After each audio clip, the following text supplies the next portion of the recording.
Good morning, Mark. Hi, Patrick.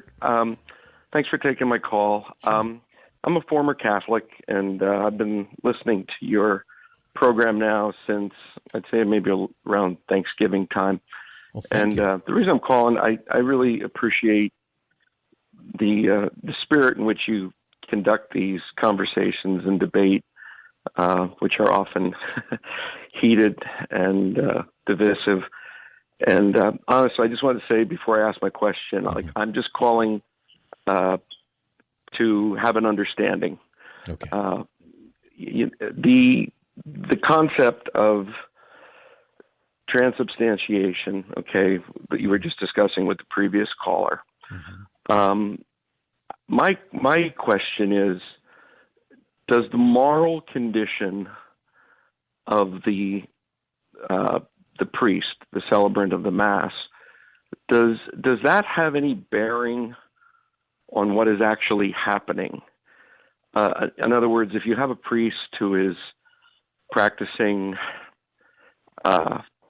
immoral things, okay, and myself, I remember as a teenager going to Mass one time, and the priest was obviously inebriated. Mm-hmm. When he gave his homily, it became clear to everybody that he was inebriated. Yeah.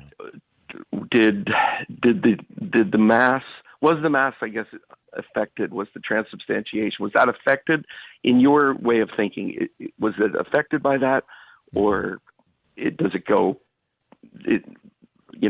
That doesn't matter. I'm sorry, I'm not.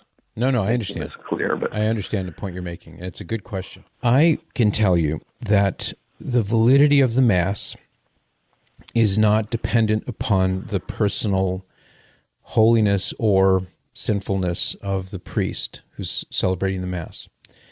As long as the priest is validly ordained and he uses the proper form and matter, so he's using bread and wine as opposed to, say, a potato chip or root beer or something like that, and he says the valid formula and has the intention to do what the Church does, then it's a valid Mass and it's spiritually fruitful for everybody there who is in the right spiritual state to benefit from it.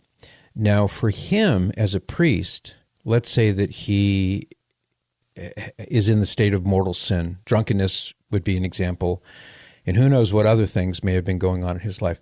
For him, he's committing a terrible sin by not having gone to confession first and engaging in these sinful activities and then engaging in the sacrament or the ministry of the sacraments.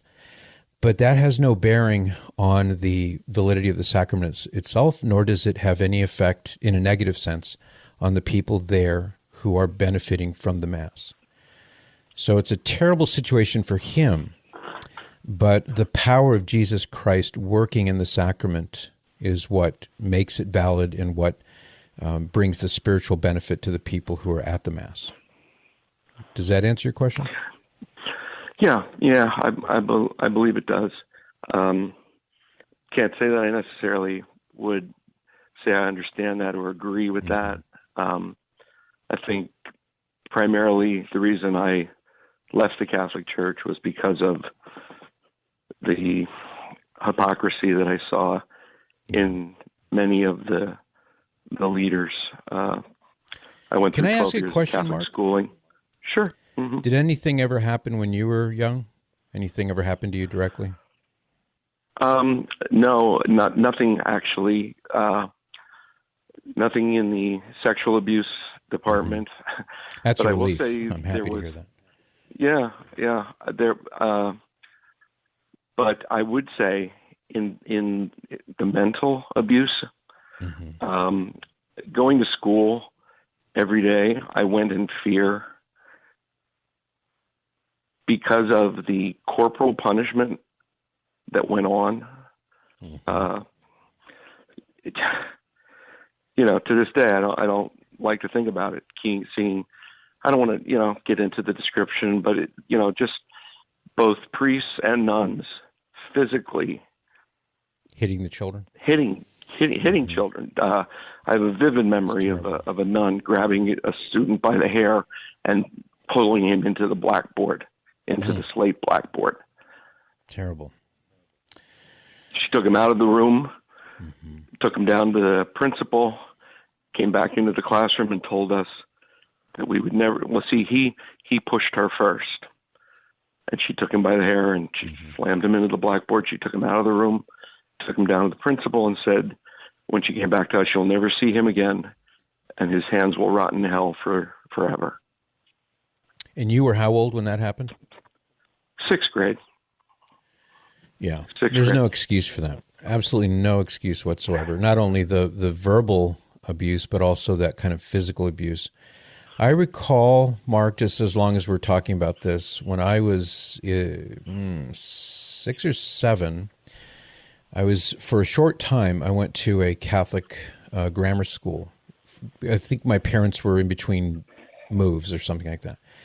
And I witnessed some similar things where the nuns would, they'd strike the students and things. And one time, if my memory is correct, I think I myself got spanked on the rear end in front of the class. I had to come up in front of the whole class, and she took out a paddle and whacked me on the bottom a few times. It made me cry, and I was very embarrassed, and it was a terrible, the kids were laughing kind of thing. So for what it's worth, I had a little taste of that, not much, thankfully, and there's no excuse for it. And I'm sorry that happened to you and to the other kids that were abused by that. I'm just so sorry that it happened. And I could understand why that would emotionally make you feel a lot less open to the possibility that the Catholic Church is what it claims to be if you saw Catholic people like those priests and nuns who are doing terrible things. I could understand your frame of mind. Sure, because we were told that they were the representatives of Christ, that the priest was there to represent Christ in our lives. Right. And I had my mind made up that as soon as I was out of high school and out on my own, like I was never going to church again. Now, God had some different plans for me, and I'm currently a pastor. Are you? Non-denominational? Yes, or I am. What's the... Yes, sir. Okay. Yes, non-denominational. I came to a spiritual awakening at a Catholic charismatic prayer meeting, of all places, and kind of asked a lot of questions, and then still made a decision to leave. But anyway, these are the kind of things I've been thinking about as I've been listening to your programming. Yeah, sure has been a year for reflection for everybody. Oh boy, isn't that the truth? Hey, let me ask you a question, Mark. If you are willing, and I would never, force this on anybody, I would love to send you a book that I think might help you process some of these things that you saw in the Catholic Church. No strings attached, no obligation, no salesman will call.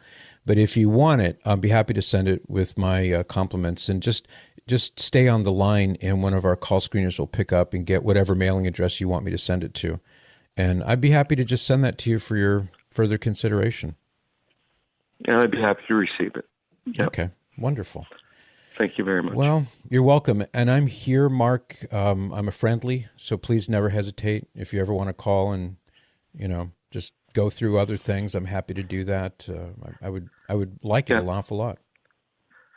Yep, I knew that after listening to a couple of shows. Yep, that's good. It's very apparent. Well, thanks, Mark. Hang in there. God bless you. You're welcome. Yeah, it's not the end of the road. I can't say this, that as things continue, please remember that the Catholic Church is not all of those kind of people. There are many good priests. There are many good people who really do love Jesus and really do follow Jesus. So I'm sorry that you had to brush with the bad ones, but the light is always on for you. The door is always open. You can always come home anytime. And maybe I could say equally, all evangelicals are not the same as well. True. That's true. All right. Well, don't hang up. And someone will pick up with you in just a second and get your address. Okay? I will. Thanks, Mark. All right. Yep. Thank you. God bless you. For more of The Patrick Madrid Show, visit relevantradio.com/Patrick.